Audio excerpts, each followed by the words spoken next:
Hello everyone, नमस्कार मंडळी. मी शर्वरी तुमच्या सगळ्यांचं नवीन एका मिनी व्लॉगमध्ये खूप मनापासून स्वागत करते आहे. तिरंगा बघितला कुठेही आणि कधीही की आपल्या मनामध्ये प्रचंड अशा देशभक्तीच्या भावना नक्कीच उचंबळून येत असतात. तसंच झालेलं आहे आणि खास कारण होतं ते माझ्या वाढदिवसाचं देखील.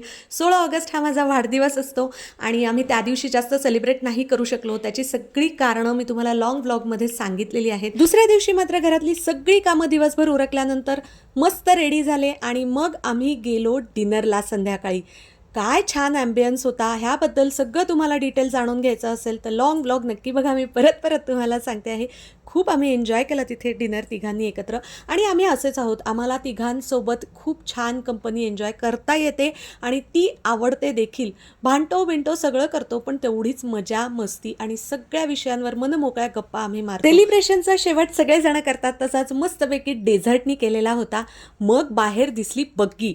खूप मजा केली आम्ही, पण बसेपर्यंत मात्र या बग्गीवाल्याने माझा जीव काढला. अक्षरशः मी बसायच्या आधीच त्यांनी बग्गी सुरू केली आणि मी खूप घाबरले. पण नंतर मात्र सेटल झालो, छान एक चक्कर मारली आणि अशा रीतीने ह्या वर्षीचा माझा वाढदिवस एकदाचा सेलिब्रेट झाला.